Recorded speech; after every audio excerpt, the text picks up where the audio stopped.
Hello, everybody. Good morning. I know a lot of guys went out last night, but So, yeah, we opened the Bitcoin Center in 2013. That was the first live cryptocurrency exchange in the world. It was fun. So we're going to talk about oracles today. So everyone's talking about smart contracts and how the world's going to change. Well, the world's going to change because the three-dimensional world is going to change because it's going to be able to trigger on its own through different data sources financial events on the blockchain, which is very important. I'm hitting the button. I think you're hitting the button, and you're making me think I'm hitting the button. So the smart contracts, of course, are code that you can't change that's sitting there laying on the blockchain, and you can add to them, maybe, if you allow it. But the one that you originally wrote stays where you put it on the blockchain at that moment. Next.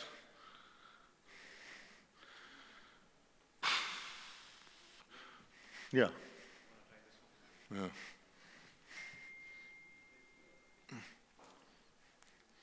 Oh, that works.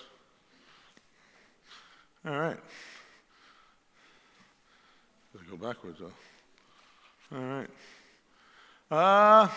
I think we spoke about this. Sure, there are people that want to have agreements even now without having a third party.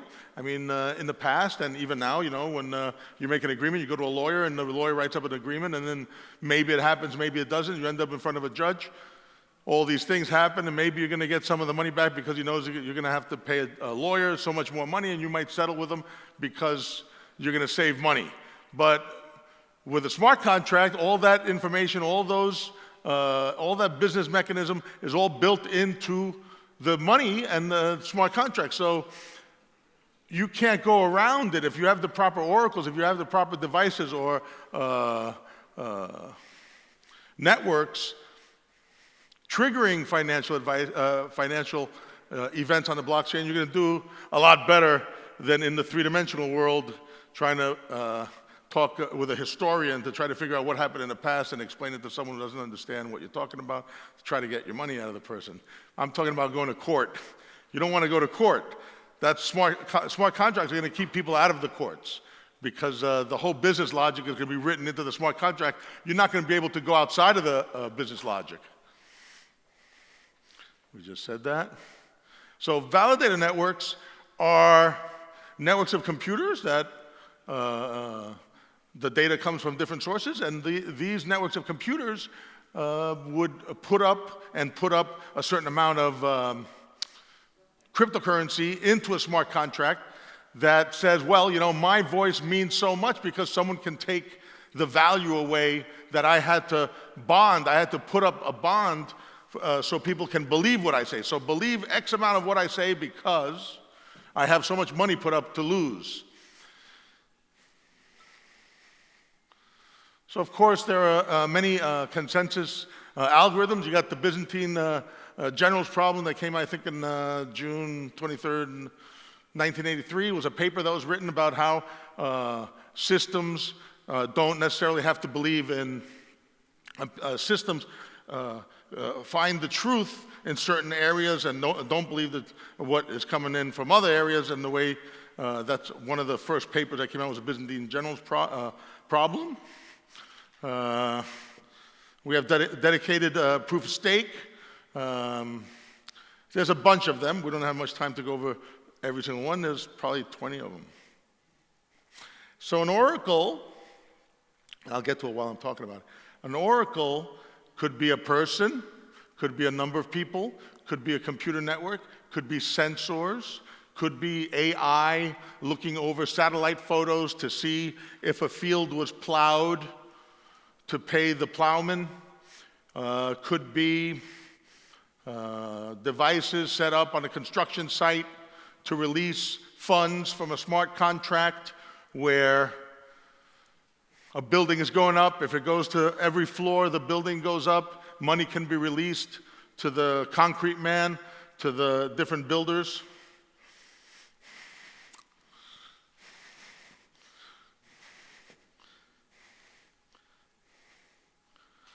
So like I said from the beginning, oracles trigger financial events on the blockchain.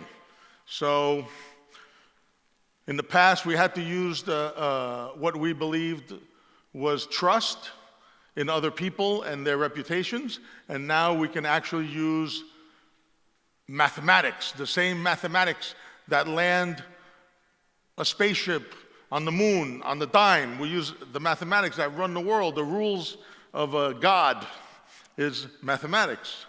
Not his rules, the rules that we have to abide by. So instead of banking on people and what they might do, we can bank on the mathematics that trigger the financial event on the blockchain. Whoa. So, many things are changing. People here are seeing things for the first time, especially with the expo. And for sure, the new financial transactions are going to occur algorithmically and systemically on and off blockchains, but with provability of the blockchain and cryptography. So the reason why we call it cryptocurrency is not because, you can hide it already, because you can't really hide it. You can hide fiat bills, lithograms, but you can't hide Bitcoin transactions. They're open for the whole world to see. The reason why we call it cryptocurrency is because it's the cryptography creates the provability of these transactions and the security of the transaction. So the same with the smart contract. Smart contract works with cryptography and provability of cryptography, and it's changing the world. As a matter of fact, I built a smart contract will back in 2015, and we downloaded the Social Security master death file, it's called, which is a whole database of all the people who had passed away and their Social Security numbers and stuff. And we wrote a smart contract to release and to send Bitcoin upon the event of someone passing and their number showing up in that database. So I used my mom, and I shouldn't have, but I used my mom, and we wrote a contract, and all of a sudden the money was being sent. The money was being sent. I was like, what the heck's going on here? And we looked over the code over and over and over. But what happened was she was in the master death file, but she was still alive. I called her, I said, Mom, you okay? She said, yes, what's wrong? I go, I don't know, you're in the wrong database or something. All right, I'll call you later. I didn't want to say anything. But it kept triggering the financial event of sending the money out. So you need a consensus mechanism, means multiple data sources to be able to feel comfortable that the financial transaction is going to occur in a proper fashion. So if you have a transaction that's worth only, 10 dirham, you don't want to spend that much money on the oracles. But if you have something that's worth 10 million dirham, you might spend a lot more money on distributing the trust in that network, with validator nodes.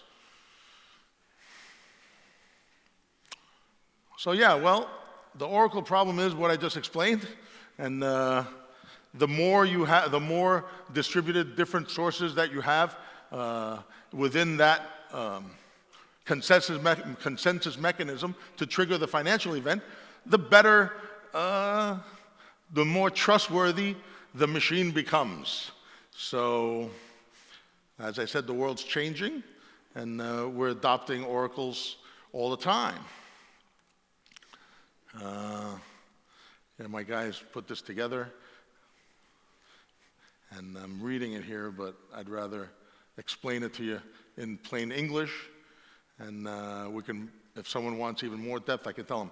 So I believe, you're interacting with oracles every day. If you pass the toll booth, the RFID is an oracle. The sensor that picks up the RFID that your car passed by is an oracle. And it says, hey, this car went by, take money from his account or charge him on his account. So, but that's not in a smart contract. There's still humans that can change that.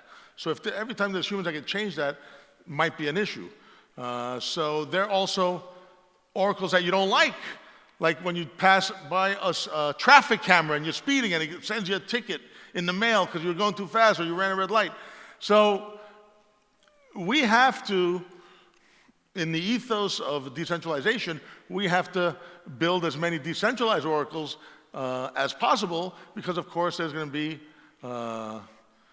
different places where there's going to be a race, like an oracle race. So the more decentralized ones we have, the more provable they are in mathematics, and in the three-dimensional world where they're more peer-to-peer, the more fluent and fluid our movement throughout the world's going to be. For instance, of course, car insurance. So, I mean, I don't like that, but so the cameras know if you're moving abruptly or whatever. I don't like that. So you got the warranty on the houses. As a matter of fact, there's also flood insurance. So flood insurance, it's very easy in the States to create an oracle for flood insurance, because that data goes on the website in a very intricate map of what the water levels went during a flood, and a smart contract, an oracle can trigger a financial event and distribute from a peer-to-peer insurance policy where other people put money in a smart contract to pay out to people when there's a flood, if there's damage. So oracles are going to play, and are playing, a big part of the future. Now, the future is up to us, and we have to be very cognizant of which oracles exist. I mean, there's some oracles out there that in some places that if you're a good citizen and you don't do anything wrong in the slightest, you get to fly in the airplane. But if you ran the red light or you crossed the light, maybe you're not going to be able to fly around. So oracles are a very, very touchy situation, and I believe that the peer-to-peer oracles have to be ubiquitous throughout our world first, and it's going to be a race, and it's like going to be a race that people interact with permissionless oracles in their world. So it's going to be a doozy. And it's up to us to usher in this brave, wonderful brave, not Aldous Huxley's brave, but this wonderful future that's occurring. I think as entrepreneurs, or as technology people, or as investors, we have to take in and respect the incredible, inevitable future that will be after we adopt permissionless oracles and permissionless ways for value to be transferred from one human to the other. And decentralization occurs with that. I think it's very important as where we are in time. This is never going to happen again. We're in a little snapshot of the world history, and it's all boiled down to us with this new technology, or technology in general. And if we don't use our abilities to push forward open, permissionless blockchain solutions, there will be closed, permissioned blockchain solutions that are not going to be too nice to us. And I think during the course of history is going to show that at this moment in time, the big decision, the big direction of humanity occurred. And I believe we owe it to generations after us and the generations that came before us to push forward through this moment in time, this window, that we can actually affect and self-actualize an incredible future for generations to come. Because, your DNA is also a unique identifier, and if people use oracles the wrong way, maybe your whole generations after you won't be able to fly in a plane because you ran too many red lights. So we have to think of this it's like a joke, but you never know. So we have to think about this very carefully and help push forward the permissionless public blockchain oracle solutions, and help usher in a wonderful reality for the rest of time, or something else might happen. Thank you.